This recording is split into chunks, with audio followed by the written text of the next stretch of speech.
Hello my dear friends, welcome to Mora academy. आज हम एक बड़ा प्रॉब्लम करने वाले हैं एनालिटिकल पेटी कैश बुक का।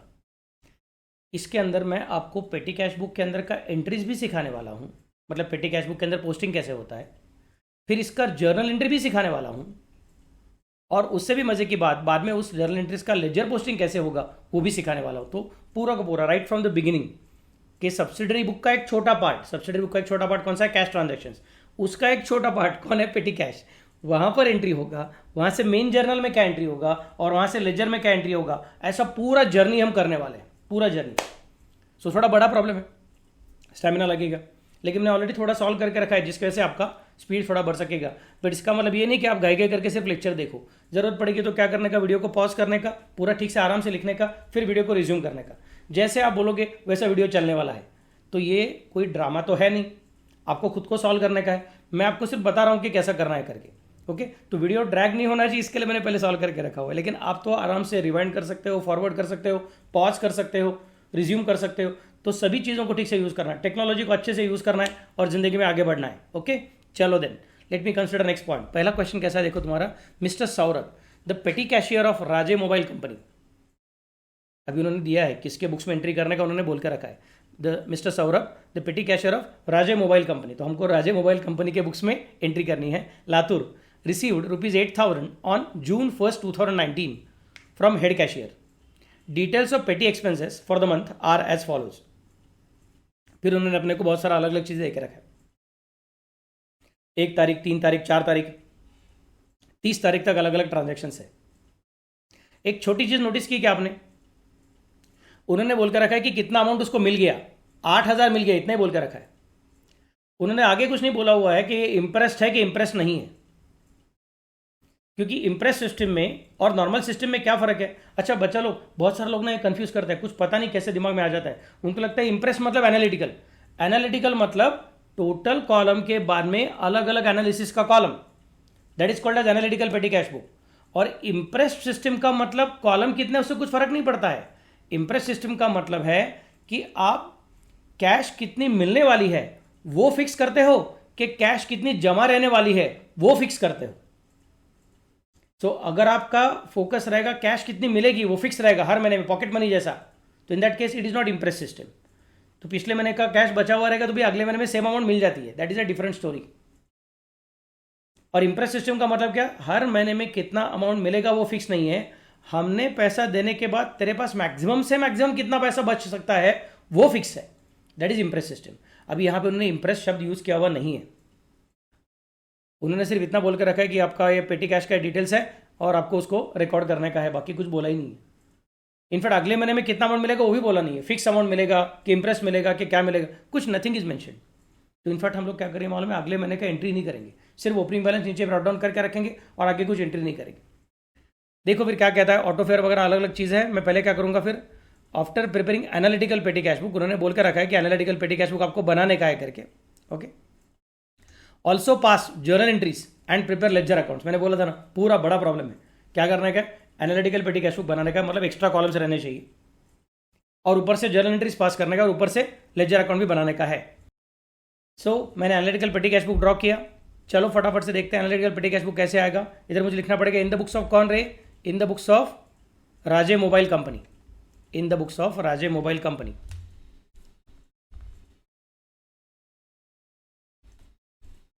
Just a minute, yep, in the books of Raje mobile company. फिर एनालिटिकल पेटी कैश बुक है, let us start with the working now. अभी देखो क्या बोला उन्होंने, 8,000 रुपये अपने पास पहले से पड़ा हुआ है। सो 8,000 रुपये अपने पास रेडी है, यहाँ पे लिखूंगा जून 19, 2019 का अपना साल है। टू कैश, ओपनिंग बैलेंस कुछ था ही नहीं, डायरेक्टली 8,000 रुपये मिल गया था। सो यहाँ पे लिख दिया अमाउंट रिसीव्ड में 8,000 रुपया। फिर आगे क्या बोला है देखो जरा, 1 तारीख को ऑटो फेयर 255 रुपया खर्चा हो गया है, तो कहाँ पे लिखेंगे हम लोग, auto fare will be return in the total column as well as in travelling and conveyance column. मैंने क्या कर दिया है, टोटल के बाद में लेजर ये सेकंड लास्ट कॉलम रहेगा, LF ये अपना लास्ट कॉलम रहेगा, और इसके अलावा courier, telephone expenses, travelling conveyance, printing session and miscellaneous, ऐसा मैंने एनालिसिस किया हुआ है। सर मैं मिसलेनियस कॉलम नहीं बनाता हूँ, मैं उसकी जगह पे और 2 एक्स्ट्रा एक्सपेंसेस के कॉलम बनाता हूँ। कि रिफ्रेशमेंट का अलग कॉलम बना लूँगा, नहीं तो कार्टेज का अलग कॉलम बनाऊंगा, चलेगा, मैं कुछ ना नहीं बोलता हूँ। पेटी कैशियर ने कितने मैक्सिमम एनालिसिस कॉलम बनाने चाहिए, इसके लिए कुछ कानून तो है नहीं। How many analysis columns will be prepared, it all depends upon what is the level of analysis required, that's the simple thing. Okay, so let us consider, पहले कौन आ गया, auto fair 255 rupees total column में लिख दिया, और travelling and convince का column में लिख दिया। अगला पॉइंट कौन सा है, कुरियर एक्सपेंसेस है, पोस्टल स्टैंप है, 3 तारीख को 4 तारीख को, कुरियर पोस्टल स्टैंप 60 और 210, तो कुरियर और पोस्टल स्टैंप 60 और 210 कुरियर में ही लिख दिया, क्योंकि पोस्टल स्टैंप भी बेसिकली कुरियर के लिए जाता है, सारा का सारा चीज, it is like a postage. So consider it there. Next point कौन सा है तुम्हारा, अगला पॉइंट है 5 तारीख को इरेजर पेंसिल और 6 तारीख को speed post 525 and 198। Eraser pencil मतलब प्रिंटिंग एंड स्टेशनरी में जाएगा, स्पीड पोस्ट मतलब फिर से बार पोस्टेज कुरियर में चला जाएगा।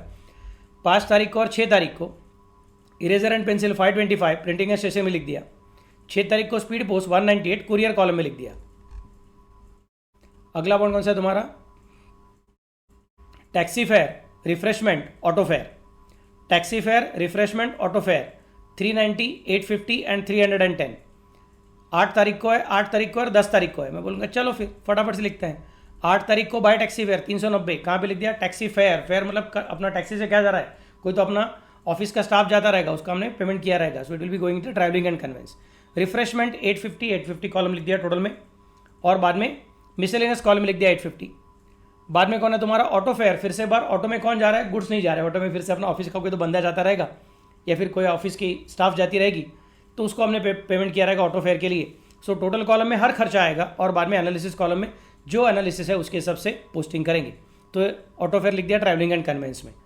उसका अगला पॉइंट कौन सा है आपका, उसके आगे है registered postal charges 142 and files purchase 45। Files purchase printing and stationery में जाएगा, और रजिस्टर्ड पोस्टल चार्जेस जो है वो अपने पोस्टेज में चले जाएंगे, मतलब कुरियर में चले जाएंगे। So I consider registered postage charges 142 in the total column and courier या फिर पोस्टेज कॉलम में लिख दिया। फाइल्स 45 और प्रिंटिंग एंड स्टेशनरी कॉलम में लिख दिया। तारीख बराबर से लिखना बच्चा लोग। बाद में 14 तारीख को कार्टेज 65, 16 तारीख को कंप्यूटर एंड स्टेशनरी परचेस 1650, 14 तारीख को कार्टेज 65, 16 तारीख को कंप्यूटर स्टेशनरी परचेस 1650। तो 14 तारीख और 16 तारीख by cartage 65 and by computer stationery 1650, and वो ऑब्वियसली प्रिंटिंग एंड स्टेशनरी के अंदर ही जाएगा, इसके लिए चला गया 1650। कार्टेज का एनालिसिस कॉलम नहीं बनाया था, इसलिए कार्टेज मेरा मिसलेनियस कॉलम में चला गया है। Okay, then comes the next point. अगला पॉइंट कौन सा है आपका, बस फेयर 240 एंड क्लीनिंग चार्जेस 270। बस फेयर फिर से एक बार ट्रैवलिंग का खर्चा हो गया, और क्लीनिंग चार्जेस 270, तो आई कंसिडर ईयर बस फेयर 240 एंड क्लीनिंग चार्जेस 270 वो चले गया कहाँ पे, मिसलेनियस में चले गए, क्योंकि मैंने क्लीनिंग चार्जेस का एनालिसिस कॉलम नहीं बनाया है। Next point, office sanitation charges paid 160, office sanitation charges paid, I consider your office sanitation charges 160, date बराबर से लिख दो बच्चा लोग, और फिर 160 इन मिसलेनियस कॉलम। अगला पॉइंट कौन सा है तुम्हारा, refreshment 450 and telephone charges 270। So refreshment लिख दिया 450 मिसलेनियस कॉलम में डाल दिया, एंड टेलीफोन चार्जेस 270 अपना टेलीफोन का जो कॉलम है उसके अंदर डाल दिया telephone expenses. Next point, courier expenses 140 and unloading charges 170। Courier expenses 140, unloading charges 170, तो that I consider year. Courier expenses 140 obviously courier में चले गए, अनलोडिंग चार्जेस 170 मिसलेनियस में डाल दिया, क्योंकि हमने अनलोडिंग चार्जेस का एनालिसिस कॉलम नहीं बनाया। तो सर मैं भी एग्जाम में ऐसे ही करता हूँ, एक टोटल कॉलम बनाता हूँ और डायरेक्टली मिसलेनियस कॉलम बनाता हूँ। ऐसा पागलपन मत करना, वरना मार्क्स कटेंगे। बेसिक 5-6 कॉलम तो रहने चाहिए आपके पास एनालिसिस के, और बाद में छोटे मोटे खर्चे रहेंगे, एक एक बार ही खर्चा आ गया, रिपीट नहीं हो रहा है, तो उसके लिए मिसलेनियस कॉलम बनाया तो चलेगा। लेकिन जो बार बार होता रहता है उसके लिए मिसलेनियस कॉलम मत बनाओ। और जो रेगुलर होता ही है, मतलब शायद इस प्रॉब्लम में अपने को एक बार दिखा रहेगा, example printing accessory, example postage, तो उनके लिए कॉलम बना देने का, झंझट नहीं करने का किधर भी। ओके, और बाद में कौन है तुम्हारा, बस फेयर 150, तो 30 तारीख को बस फेयर ले लिया मैंने 150। फिर हमेशा की तरह क्या कर दिया, हमेशा की तरह मैंने टोटलिंग ले लिया। पहले टोटल कॉलम का टोटलिंग लिया, वो कितना आया 6550 आ गया। टोटल कॉलम यहाँ से टोटलिंग चालू होगा, मस्त से टोटलिंग करना बाबा लोग, प्लीज़ कॉपी मत करना। 6550, और बाद में कौन है आपका कुरियर चार्जेस, वो 750 हो जाएगा। फिर टेलीफोन एक्सपेंसेस वो आपका 270 हो जाएगा। फिर ट्रैवलिंग एंड कन्वेंस 1345 हो जाएगा। Printing and stationery 2220 and miscellaneous 1965।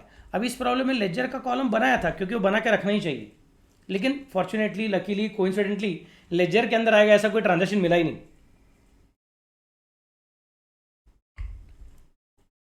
तो ट्रांजेक्शन है नहीं तो चिंता करने की जरूरत नहीं, कॉलम ब्लैंक रह जाएगा, that is okay, that's not a problem. Okay, उतना होने के बाद फिर मैं रिसीट साइड का टोटलिंग देखूंगा, उधर 8,000 है, बाकी कुछ है ही नहीं। तो इधर के टोटलिंग के बाद एक लाइन छोड़ने के बाद फिर डेबिट साइड का टोटलिंग दोनों साइड में लिखने का 8,000 8,000, और फिर बैलेंसिंग फिगर फाइंड आउट किया है मैंने।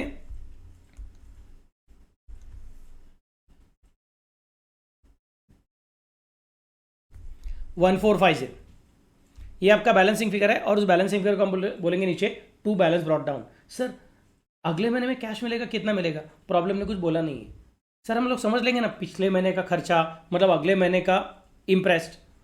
मैं बोलूँगा वो गारंटी नहीं है, because the problem has not told you कि वो ऐसा करने वाले हैं, पिछले महीने के खर्चे जितना अगले महीने में देने वाले हैं। They have not use the word impressed, impressed शब्द गायब है, इसके लिए मैंने अगले महीने में कितना कैश मिलेगा उसको एडजस्टमेंट ढूंढने का कोशिश किया, एडजस्टमेंट नहीं मिला तो मैंने उसको इग्नोर कर दिया। Clear to all of you? Okay, so this is the basic point to be kept in mind. और फिर अभी मुझे करने का जर्नल एंट्रीज। पहला एंट्री कौन सा है मालूम है? ये 8,000 रुपया दिया था ना, 8,000 रुपया, उसका एक एंट्री होगा। और बाद में हमने अलग अलग खर्चे किए ना, 750 का कुरियर, 270 का टेलीफोन रहेगा, बाद में अलग अलग प्रिंटिंग एसेसरी है, रिपेयर है, वेजेस है, क्या अलग अलग मिसलेनियस है, उसका सबका अपने को खर्चे का एंट्री करने का है। तो फर्स्ट एंट्री होने वाला है ये 8,000 का, और सेकंड एंट्री होने वाला है ये 6550 और उसके एनालिसिस का। आई रिपीट, फर्स्ट एंट्री, एक एंट्री होने वाला है कैश रिसीव्ड का, और एक एंट्री होने वाला है कैश गोइंग आउट का। सर मतलब ये सबका एंट्री करने का जरूरत नहीं है क्या? Auto fare paid, auto fare to cash, courier paid, courier to cash, postal stamp paid, postal stamp to cash. मैं बोलूंगा अरे मेरे राजा, अरे मेरे हीरो, अरे मेरी हीरोइन, अगर तुम इसका फिर से सब एंट्री करना चालू करोगे तो सब्सिडरी बुक बनाने का काम ही खत्म हो जाएगा, उसका कुछ मतलब ही नहीं रहेगा। ये बार बार एंट्री पास करने का नहीं है, अपने को समराइज करने का है, और फिर भी डिटेल्स हाथ में रखने का है। ये करने के लिए तो सब्सिडरी बुक्स बना दिया था, अभी डिटेल सामने दिख रहा है, तो हम लोग उसका डायरेक्टली कंबाइन एंट्री पास करेंगे तो भी चलेगा। कुरियर का 60, 210, 198, 142, 140, ऐसा सब मिला के 750 रुपये का खर्चा हो गया ना, तो 750 का एक एंट्री, बस झंझट नहीं चाहिए, अलग अलग छोटा छोटा एंट्री करने का जरूरत नहीं है। मतलब पेटी कैश का एंट्री महीने के एंड में करोगे, जो खर्चा किया उसका एंट्री कब करोगे? महीने के एंड में करने वाले। I hope it is clear to all of you. Okay, तो चलो अभी जर्नल एंट्री करेंगे। जर्नल का फॉर्मेट आपको मालूम है, जर्नल का फॉर्मेट क्या है तुम्हारा? इन द बुक्स ऑफ क्या रे राजे, क्या राजे क्या था रे?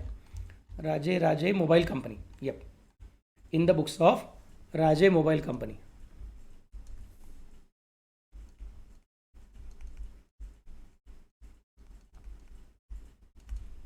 Okay, in the books of Raje mobile company. पहला एंट्री 1 तारीख को होगा, क्योंकि 1 तारीख को अपने को कैश मिली हुई है। कैश आने का एंट्री 1 तारीख को है, और कैश पेमेंट का एंट्री भले ही महीने में छोटे छोटे कैश गए रहेंगे तो उसका एक ही एंट्री होगा महीने के एंड में। सो 1 तारीख को क्या एंट्री करेंगे? Petty cash account debit to cash account. Petty cash account debit to cash account, amount कितना है? 8,000। एंट्री क्या हो जाएगा? Being cash received from main cashier. Simple. Sir यहाँ पे बैंक क्यों नहीं बोला? क्योंकि उन्होंने चेक शब्द यूज नहीं किया है, इसके लिए बैंक का नाम नहीं आया है, मैंने कर दिया है petty cash account debit to cash account. फिर 30 तारीख को, अभी महीना भर के लिए ये पेटी कैश का जो एंट्रीज है वो सारा का सारा पेटी कैश बुक के अंदर है। जर्नल के अंदर महीने भर के एंट्रीज को देखने की जरूरत नहीं है, बल्कि महीने के एंड में सारा टोटलिंग करने के बाद सबका मिला के एक ही एंट्री पास होने वाला है 30 जून का। मतलब जर्नल के अंदर का कितने एंट्री का काम कम हो गया देखो, और नरेशन का भी काम कम हो गया। तो अपना जो मेन कैशियर है he can focus on main big transactions and there will be no scams, no difficulties. Clear मैं कैसे बोल रहा हूँ? सो 30 तारीख को क्या होगा यहाँ पे? Courier and postage account debit 750। Sir ये कहाँ से आया? ये यहाँ से आया, देखो ये कुरियर एंड पोस्टेज का अकाउंट है, देखो ना यहाँ पे सब नाम है ना, courier and postage, telephone expenses, travelling conveyance, printing accessory, miscellaneous, ये जो अलग अलग चीज़ें हैं उनके सबके नाम आएंगे। तो एंट्री क्या होगा? Courier account debit, telephone expense account debit, travelling and conveyance account debit, printing accessory account debit, miscellaneous expense account debit, क्योंकि debit all expenses and losses, and cash is going out, credit what goes out, so to cash account. तो cash account कितना अपना 6550, और courier कितना है 750, बाकी सब चीज़ें कितना अपने को मालूम है, तो उसके हिसाब से एंट्री कर दिया 30 तारीख को।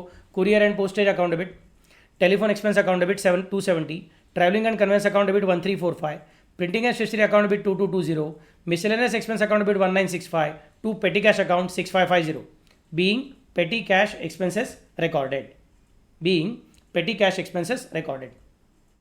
अगला पॉइंट, अभी क्या करने का उन्होंने बोला था, जर्नल भी बनाओ और बाद में लेजर भी बनाओ। अभी लेजर कैसे बनाने का? मतलब ये जो इधर है ना 750, 270, 1345, 2220, 1965, इसका अपने को पोस्टिंग करने का है। इसका पोस्टिंग कहाँ पे जाएगा? कुरियर एंड पोस्टेज अकाउंट में जाएगा। इसका पोस्टिंग कहाँ पे जाएगा? 270, ये टेलीफोन एक्सपेंसेस में जाएगा। सर लेकिन अभी कुरियर का जो अकाउंट हमने बनाया रहेगा उसका लेजर फोलियो रहेगा कुछ ना कुछ तो, क्योंकि अकाउंट किधर बनता है? लेजर में। लेजर नाम का बुक है, उसके अंदर अलग अलग पन्ने हैं, हर एक पन्ने को नंबरिंग किया है, उसको एलएफ बोलते हैं। तो सर ये 750 कौन से पेज पे लिखा है, उस पेज का नंबर नहीं मिलेगा क्या अपने को? मिलेगा। तो वो कहाँ पे लिखने का? तो यहाँ पे लिखने का। यहाँ पे लिखने का एल एफ में भी जस्ट एग्जाम्पल, मैं अभी एग्जाम्पल ले रहा हूँ, उन्होंने दिया नहीं अपने को एल एफ कितना करके। रुको मैं कलर चेंज कर दूँ मतलब तो कोई समझेगा कि ये ट्रांजैक्शन नहीं है बल्कि ये एल एफ का डिटेल्स है। तो यहाँ पे लिखूँगा एल एफ में भी से 37, इसका एल एफ में भी लेटेस्ट से 38, इसका एल एफ में भी लेटेस्ट से 39। जनरली क्या करते हैं लेजर में? पेटी कैश के सब खर्चे रहेंगे ना, उसका एल एफ मतलब इसका अकाउंट है वो एक के बाद एक इमीडिएट पेजेस में लिखते हैं, मतलब फटाफट पोस्टिंग करने को भी ईजी होता है। सो एल एफ इसका 40, एल एफ इसका 41, इस तरह से काम होने वाला है। सबको समझा कि मैं क्या बोल रहा हूँ? मतलब यहाँ पे हर एक अमाउंट के नीचे बाबा लोग बेबी लोग, अमाउंट के नीचे उस पर्टिकुलर टोटल का पोस्टिंग कौन से पेज पे किया है वो पेज नंबर लिखा जाता है। Clear all of you? Okay, तो चलो अभी कौन सा अकाउंट बन गया मेरा? फटाफट से लेजर अकाउंट बनाऊंगा, ज़्यादा बड़े बड़े अकाउंट बनाने की जरूरत नहीं है।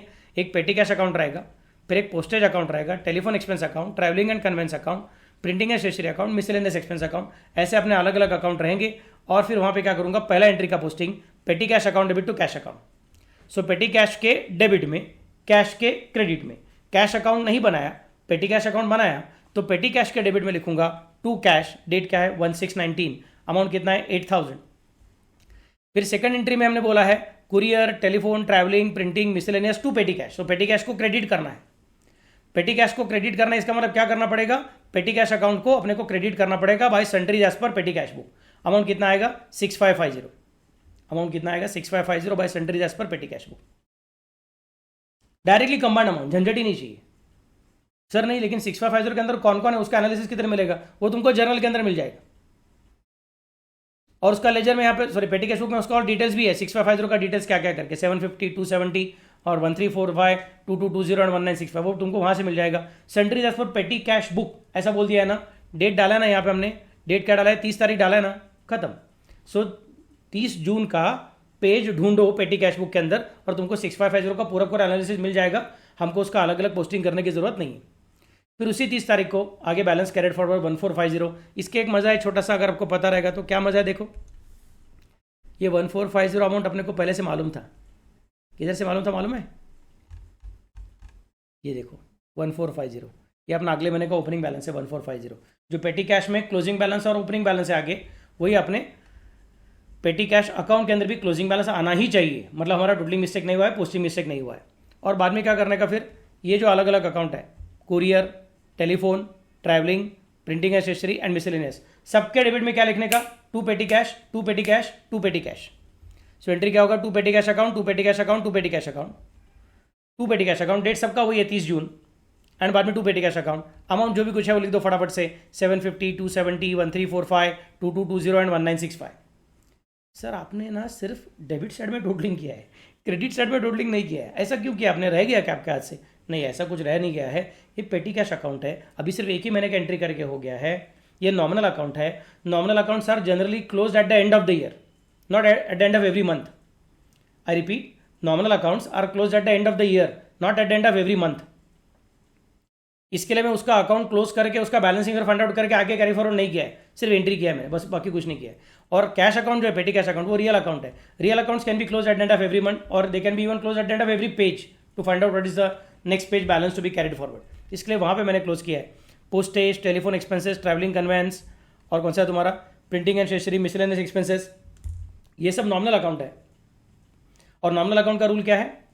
Generally they are closed and balance, their balance is found out only at the end of the year, not at the end of every month. लेकिन अगर आपके कॉलेज में प्रोफेसर ने बोला कि नहीं, पेटी कैश के अंदर से आने वाले सभी नॉमिनल अकाउंट का भी मुझे बैलेंस फाइंड आउट करके दिखाओ तो ही मार्क दूंगा, तो प्रोफेसर के साथ झगड़ा मत कीजिए, उन्होंने जैसा बोला वैसा कर दीजिए, क्योंकि ऐसा कुछ हार्ड एंड फास्ट रूल नहीं है। Accounts is not like some physics और केमिस्ट्री, क्या ऐसा है तो ऐसा ही होना चाहिए। Accounts is basically a science of recording, science of presentation, तो मैनेजमेंट बोल सकता है हमको ऐसा प्रेजेंटेशन चाहिए, और वो प्रेजेंटेशन के रूल्स बार बार चेंज भी हो सकते हैं, और हम तो अभी एग्जाम के लिए प्रेजेंटेशन कर रहे हैं। तो आपके कॉलेज में जो एग्जाम लेने वाला है उन्होंने जो प्रेजेंटेशन का रूल बोला है वो कंसिडर करो। मैंने आपको बेसिक बता के रखा है कि ये उसका रूल है, और अगर आपके कॉलेज में अलग रूल बोला रहेगा तो उसको फॉलो कर दीजिए, don't worry. Clear all of you?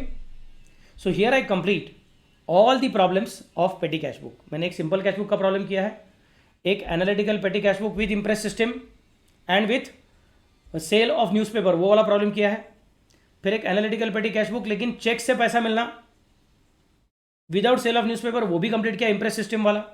और अभी एक विदाउट इंप्रेस सिस्टम वाला एनालिटिकल पेटी कैश बुक लेकिन साथ में जर्नल और लेजर, ये भी सब पूरा कर दिया है। So I have covered every type of problem which is possible in 11th standard. Okay, अभी नेक्स्ट लेक्चर में नया चालू करूंगा टॉपिक, उसका नाम, नया टॉपिक मतलब नया सब पार्ट, नया सब्सिडरी बुक। अभी अपना कैश वाला सब्सिडरी बुक खत्म हो गया, अभी नया सब्सिडरी बुक कौन सा रहेगा मालूम है? It will be our credit transaction for goods, मतलब परचेज बुक, सेल्स बुक, उसकी बात करनी है। और वो थोड़ा रिलेटिवली ईजी है, छोटा भी है, फटाफट से खत्म हो जाएगा। Okay then, so you are ready for next week lecture where I am going to talk about credit transaction of goods. तब तक ये सब लेक्चर को फिर से बार ठीक से देख लेना, कुछ मिस्टेक हुआ रहेगा तो अपना बराबर से रेक्टिफाई कर लेना, टोटलिंग बराबर से कीजिए, डोंट कॉपी। ओके, चलो then, bye bye, take care, good night.